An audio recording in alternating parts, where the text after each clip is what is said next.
آسان نہیں۔ اللہ والوں کا دنیا سے چلے جانا، لیکن ایسے اللہ والے جو لوگوں کے دلوں کی صفائی کرتے ہوں، تطہیر کرتے ہوں اور اللہ سے ملاتے ہوں، اور وہ بھی گنے چنے چند ہوں،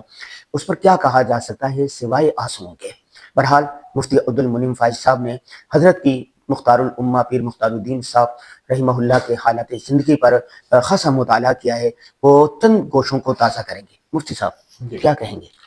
بسم اللہ الرحمن الرحیم۔ جو بات آپ نے کہی اور حدیث شریف میں حضور صلی اللہ علیہ وسلم کا بھی یہی فرمان ہے کہ اللہ تعالیٰ جو علم کو اٹھائے گا تو وہ علم جو ہے وہ کسی اور طرح سے نہیں اٹھے گا، وہ علماء کے دنیا سے رخصت ہونے سے اٹھے گا، اور خصوصاً ایسے علماء جو اپنی زندگی میں اس علم کا پرتاؤ ہوں۔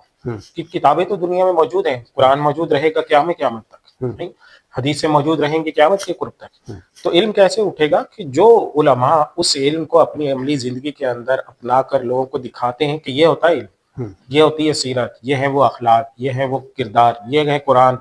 تو وہ جو عملی نمونہ ہے نا وہ دنیا سے رخصت ہوتا ہے۔ اور یہ ایک حقیقت ہے کہ جتنی تیزی سے مشائخ بزرگ ہمارے علماء کرام، پھر خصوصاً وہ صوفیاء جو عملاً شریعت پر بھی عبور رکھتے ہیں، باقاعدہ مفتی ہیں اور تزکیہ نفس کرتے ہیں، لوگوں کی اصلاح کرتے ہیں، لوگ ان کے پاس جاتے ہیں، خانقاہ کی شکل میں وہاں بیٹھتے ہیں، اور کوئی بھی آدمی ان کے پاس جائے کہ مجھے اللہ کا نام سکھائیں تو وہ اس کے لیے ہمہ وقت دستیاب ہوتے ہیں۔ تو ایسی خانقاہیں پاکستان میں بہت کمیاب تھیں پہلے، اور ان میں سے بھی بڑی تیزی کے ساتھ اب آپ نے دیکھا کہ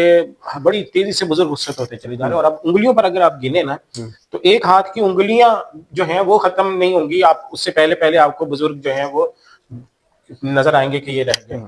تو بیر شریف کی خانقاہ تھی، خالد شریف کی خانقاہ تھی، مفتی رشید صاحب کی خانقاہ تھی، حکیم اختر صاحب کی خانقاہ تھی، ڈاکٹر عبدالحی عارفی رحمہ اللہ کی خانقاہ تھی، پیر ذوالفقار نقشبندی کی خانقاہ تھی،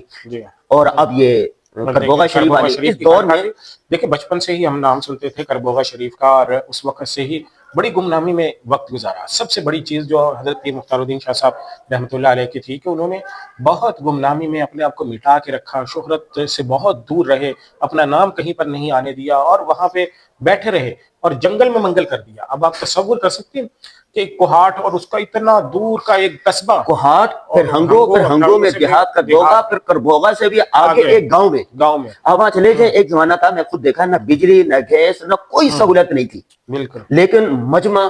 ہزاروں نہیں لاکھوں کا، اور رمضان المبارک کا 40 دن یا آخری عشرہ لاکھوں کی تعداد میں پاکستانی بیرون ممالک سے بھی لوگ آتے تھے۔ ہاں، وہ حضرت مولانا زکریا رحمۃ اللہ علیہ نے لکھا ہے نا کہ جو ہمارے بزرگ ہیں، خصوصاً خود مولانا زکریا رحمۃ اللہ علیہ، شیخ الحدیث حضرت مولانا زکریا رحمۃ اللہ علیہ کے ساتھ بھی یہ ہوا کہ جو آخری سال تھے اس میں ان کی طرف اتنا لوگوں کا رجوع تھا، لاکھوں کا مجمع ایک رمضان میں ایک ایونٹ پہ ان کے ساتھ جمع ہوتا تھا۔ تو آپ حضرت کا بھی یہ دیکھیں کہ جو آخری چند سالوں کے جو رمضان ہے ان میں جو مجمع ہوتا تھا ان گنت ہوتا تھا، مطلب تا حد نگاہ لوگ جمع ہوتے تھے، تزکیہ کرتے تھے اور اصلاح کرتے تھے، گناہوں سے بچنے کے طریقے، ذکر اللہ کی جو مجالس ان کی خصوصاً ہوتی تھی وہ کتنی زبردست ہوتی تھی۔ تو سب سے میرے خیال میں اہم یہ ہے کہ ہر شخص نے دنیا سے جانا ہے، اور ہر شخص یہ کوشش کرتا ہے کہ میں دنیا میں بہترین اپنی کارکردگی دکھا کر جاؤں۔ تو ایسے بزرگوں کی زندگی سے ہمیں ایک بڑا عملی سبق ملتا ہے کہ ایسے بزرگ جب دنیا سے جاتے ہیں تو اپنے پیچھے ایک صدقہ جاریہ کی پوری ایک لائن چھوڑ کے جاتے ہیں، جو حدیث شریف میں آیا نا کہ صدقہ جاریہ جو ہے وہ یا تو علم ہے جس سے فائدہ اٹھایا جا رہا ہے، یا آپ کی اولاد ہے جس سے جو آگے آپ کی لیگیسی کو لے کر چل رہی ہے اور نیک کام کر رہی ہے، یا پھر آپ نے کوئی جو صدقہ ہے کوئی ایسا رفاہی کام بنا دیا اور اس سے لوگ فائدہ اٹھا رہے ہیں۔ تو ایسے لوگوں نے اب حضرت حکیم صاحب کا دیکھیں، بلا شبہ صرف جامعۃ الرشید کے ہزاروں کی تعداد میں طلبہ ہوں گے، فضلاء ہوں گے جو حضرت سے بیعت ہے نا، یعنی یہ جو حضرت کے سلسلے سے بیعت ہوئے ہیں، اور کتنی بڑی تعداد میں پھر ان کے جو خلفاء ہیں ان کی ایک بہت بڑی تعداد تھی۔ تو یہ جو ہزاروں کی تعداد میں ان سے وابستہ لوگ رہے، جنہوں نے ان سے تزکیہ سیکھا، اصلاح نفس سیکھی، ذکر اللہ سیکھا، اللہ کے سے لو لگانا سیکھا۔ ایک بات ہے، پاکستان میں بر صغیر میں بھی دیکھ لیں، انڈیا میں، بنگلہ دیش میں، پوری دنیا میں بہت سارے اللہ والے تو ہیں، لیکن ان کی خانقاہیں ایکٹیو نہیں ہیں۔ بہت سارے بزرگ ہیں، خود تو اللہ والے ہیں لیکن ایکٹیو نہیں ہیں، یعنی ان کی مصروفیات جو ہیں وہ دیکھیں اس میں بھی جیسے حضرت شیخ الاسلام حضرت مفتی تقی عثمانی صاحب دامت برکاتہ کتنی بڑی نسبت ہے، حضرت ماشاءاللہ ایک مرجع ہے، ماوا ہیں دنیا بھر کے اہل علم کا، لیکن حضرت کی علمی مصروفیات ظاہر ہیں، فقہی اور پھر دنیا بھر سے جو لوگ ان سے رابطے میں رہتے ہیں، فتویٰ کی جو حضرت کی نسبت ہے وہ اتنی بڑی ہے کہ حضرت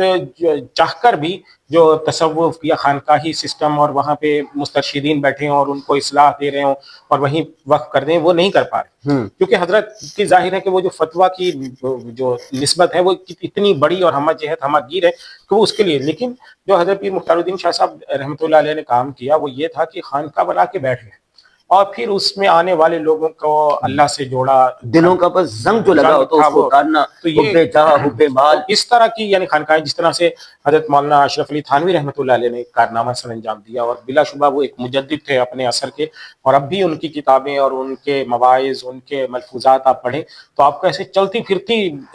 زندگی نظر آتی ہے، دین نظر آتا ہے اس میں۔ تو بالکل اسی طرح سے حضرت مولانا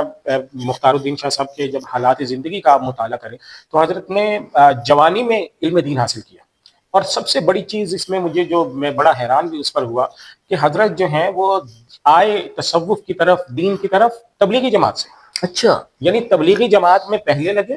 تبلیغی جماعت میں جانے لگے، سہروزے چلے جو بھی ہماری تبلیغی جماعت کی ترتیب ہے اس میں لگے، وہاں سے اصلاحی نصاب یا فضائل اعمال پڑھی، وہاں تعارف ہوا حضرت مولانا شیخ الحدیث زکریا رحمۃ اللہ علیہ کا، پھر حضرت سے ملاقات کا شوق ہوا، پھر وہاں جا کر ملے، اور 20-21 سال کی ایج میں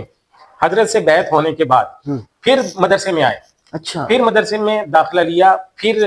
21 سال کی ایج سے پڑھنا شروع کیا، دورہ حدیث کیا، اور پھر تخصص کیا جامعہ دارالعلوم کراچی میں حضرت شیخ الاسلام مفتی تقی عثمانی صاحب سے۔ تو یعنی خود جوانی میں علم دین حاصل کیا، اور اس کے پیچھے کیا انڈورسمنٹ تھی؟ تبلیغی جماعت کی۔ تو اس سے ایک یہ بھی سبق ملتا ہے کہ تبلیغی جماعت کا جو حضرت مولانا الیاس رحمۃ اللہ علیہ کا جو اخلاص تھا، اس کا آپ صرف ایک فرد دیکھیں کہ جس کے بلا شبہ لاکھوں کی تعداد میں اس سے منتسبین لوگ ہوں گے، مسترشدین ہوں گے، پوری دنیا میں پھیلے ہوئے لوگ ہیں جو ان سے کسب فیض کر رہے ہیں۔ اچھا ایک بات اور مجھے نظر آئی حضرت کی خانقاہ میں، یہاں پر عالم بھی جاتا تھا، غیر عالم بھی جاتا تھا، تاجر بھی جاتا تھا، دیوبندی بھی جاتا تھا، بریلوی بھی جاتا تھا، کرکٹر بھی جاتا تھا، سیاستدان بھی جاتا تھا، یعنی ہر ایک کو اپنے آغوش میں لیے ہوئے تھے۔ جی، اور یہ دیکھیں ہمارے ہاں جو صوفیاء ہیں برِ صغیر میں، صوفیاء نے کبھی بھی نفرت نہیں بانٹی ہے۔ صوفیاء کی جو سب سے پہلی پہچان ہوتی ہے نا، وہ ہوتی ہے محبت، وہ ہے انکلوسیونیس، یعنی سب کو اپنے دامن میں سمیٹ لینا۔ اسی وجہ سے حضرت کی بھی پوری زندگی میں حضرت کا جو اگر چند ایک باتوں کا اگر ہم آخر میں خلاصہ نکالیں گے تو ان میں سے ایک یہ ہے کہ کسی کے بارے میں آپ غلط نہیں سوچیں، اس کے قول کی تعویل کریں، صحیح ہے، اس کی بات کی تعویل کریں، اور سب سے بڑی چیز جس کے اوپر حضرت کے وہ جو 6 پوائنٹس تھے ان پہ زور بھی دیتے تھے، کیا 6 پوائنٹ تھے؟ ان کے 6 پوائنٹس تھے نا حضرت کے، جن کے اوپر وہ گفتگو کیا کرتے تھے۔ تو سب سے پہلے نمبر پر تو یہ ہے کہ توحید کی آڑ میں جو ہے وہ آپ نے توہین سے بچنا ہے، اور عقیدت کی یعنی عقیدت ہونی چاہیے، حضور صلی اللہ علیہ وسلم کی عقیدت ہے اور اپنے بزرگوں کی، لیکن عقیدت کی آڑ میں شرک سے بچنا ہے، یہ دوسرا نمبر تھا۔ تیسرا حضرت کا نمبر تھا کہ جو تحقیق ہے، تحقیق آپ کریں، لیکن اس کی آڑ میں اپنے بزرگوں پر تنقید نہ کریں کہ جی اب ہمارے بزرگ، اپنے بزرگوں پر تنقید کرنا یہ غلط ہے۔ تحقیق ہونی چاہیے لیکن اپنے بزرگوں پر تنقید نہیں ہونی چاہیے۔ چوتھے نمبر پر یہ کہ دینی شعبے جو ہے نا ان کا آپس میں تقابل نہیں ہونا چاہیے۔ آپ جس دینی نسبت سے جڑے ہوئے ہیں وہ بہت اچھا کام ہے، لیکن اللہ نے دین کے کاموں کو اتنا بڑا والیوم دیا، اتنا حجم دیا ہے کہ آپ اکیلا آدمی سارے دین کے کام نہیں کر سکتا۔ اگر آپ تبلیغ سے جڑے ہیں تو آپ صرف تبلیغ کر رہے ہیں تو جہاد والوں سے آپ وہ نہ کریں، اگر آپ تعلیم سے جڑے ہیں تو اب آپ تصوف والوں پر تنقید نہ کریں، اگر آپ تحقیق سے جڑے ہوئے ہیں تو آپ کسی اور دوسرے تصوف والوں پر تنقید نہ کریں۔ تو یہ چوتھا پوائنٹ تھا حضرت۔ اور پانچواں پوائنٹ حضرت کا یہ تھا کہ اپنے اندر اخلاص پیدا کریں، اور چھٹا پوائنٹ یہ تھا کہ دین جو ہے نا وہ جد و جہد اور مشقت مانگتا ہے، اس وجہ سے دین کے لیے قربانی کا جذبہ آپ کے اندر ہونا چاہیے۔ تو یہ 6 بنیادی پوائنٹس جس پہ حضرت زور دیتے تھے۔ تو ان میں سے یہ جو چوتھا پوائنٹ تھا جس کا میں نے ذکر کیا کہ جب آپ دین کے ایک شعبے سے جڑ گئے ہیں تو اب اس کا تقابل دوسرے شعبوں سے نہ کریں کہ جی اب تعلیم سے جڑ گیا ہوں تو جو تبلیغ کر رہے ہیں وہ کمتر ہیں۔ وہ اللہ نے اخلاص پہ فیصلہ کرنا ہے، لوگوں کی بخشش کے فیصلے اللہ نے رکھے ہوئے ہیں، لوگوں کے دلوں میں اخلاص کے فیصلے وہ اللہ قیامت کے دن کرے گا، یہ ہمارے آپ کے دائرہ کار سے باہر ہے۔ آخر میں حضرت کی وفات سے علماء کرام کو، خانقاہوں کو،